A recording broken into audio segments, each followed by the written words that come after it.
शौक़ दिलासन ते हलिया आयासीं, सूं वारनि जे सलामनि ते हलिया आयासीं, न कंहिं शाह शहनशाह जो हलियो फरमान असां ते, बसि नींहं वारनि जे नियापनि ते हलिया आयासीं। इंतहाई क़ाबिल एहतराम मोहतरम हाजी शफ़ी मोहम्मद सचो साहब, साबिक़ सदर पेटल ऑफ सिंध। इंतहाई क़ाबिल एहतराम साईं अतीक रहमान सोलवी साहब। इंतहाई क़ाबिल एहतराम मुंहिंजो प्यारो भाउ गुल मोहम्मद हमू भुट्टो, एक्स सदर मटियारी।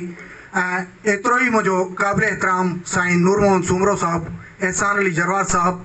तालके गोलारची जा उहिदेदार ऐं उस्ताद साहिबान, तालके बदीन जा उहिदेदार ऐं उस्ताद साहिबान, सिटी बदीन जा उहिदेदार ऐं उस्ताद साहिबान, तालके टंडे बागे जा उहिदेदार ऐं उस्ताद साहिबान, तालके तलाहर जा उहिदेदार ऐं उस्ताद साहिबान, मुंहिंजो तव्हांखे सलाम। साईं, ही रवाज जॾहिं उस्ताद असां खां 60 साल पूरा करे पंहिंजी मंज़िल जे तरफ़ रवां हूंदो आहे त हू इंतहाई हिकिड़ी मायूसी वारी सूरत हाल में हूंदो आहे। उन्हनि दोस्तनि सां गॾु हलणु, उन्हनि ॿारनि सां, उन इदारे सां जुड़ियलु रहंदो आहे, पर जॾहिं हू वापसि वेंदो आहे तॾहिं हू मायूसी खणी वेंदो आहे त मूंखे हाणे वापसि वञिणो आहे, इन्हनि सभिनी शयुनि खां आउं अलॻि थी चुको आहियां। पर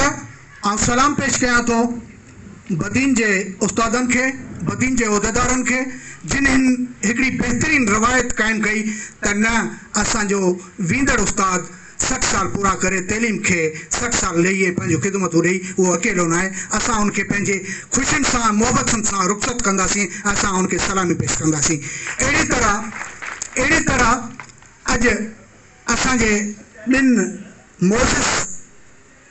अॻवाननि खे, जंहिंमें साईं नूर मोहम्मद सूमरो सिपह सालार, साबिक़ सदर ज़िला बदीन, ऐं एहसान अली जरवार साहब, जिन हमेशह सिंध जे ऐं बदीन ज़िले जे उस्तादनि जूं वॾियूं ख़िदमतूं कयूं ऐं उन्हनि सां लाॻेपियल रहिया, त अॼु हीउ जेको पिंडाल सजायो साईं अतीक जे थोरनि सां ऐं साईं अतीक जे फर्ज़नि साहिबनि जे थोरनि सां असां उन्हनि खे बि सलाम पेश कयूं था ऐं इन्हनि खे बि सलाम पेश कयूं था, सलाम पेश कयूं था। रही ॻाल्हि हींअर जेका सिंध जे उस्तादनि सां बेवजबियूं थियनि पियूं, उन्हनि जो सर्विस स्ट्रक्चर हुजे, उन्हनि जे बदिलनि जो मामला हुजनि, या उन्हनि सां रिमूवल फ्रॉम सर्विस, जेके हिकु कढण जे उस्ताद खां शुरूआत थिए थी रिमूवल फ्रॉम सर्विस, त वरी कश्मीर जे उस्ताद ताईं उहा बंदि थी थिए। असां हिन स्टेज जे थ्रू, हिन तवसत सां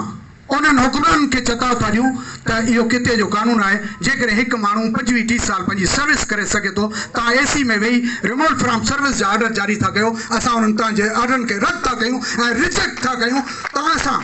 इहो ॿुधायूं था, तव्हां इहो सम्झो था त तहरीक हले थी, कुझु माण्हू विकामी वञनि था, कुझु छुटी था वञनि, पर मुंहिंजा प्यारा, मुंहिंजा सिंध जा उस्तादो,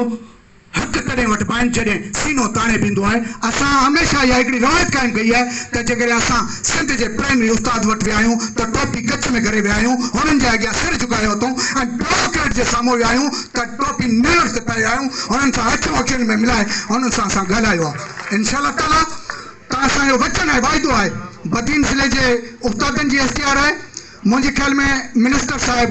स्टेटमेंट जारी कई आहे, डायरेक्टर साहिबनि जी कमेटी तश्कील ॾिनी आहे त जिन बि उस्तादनि सां STR में बेवजबी थी आहे,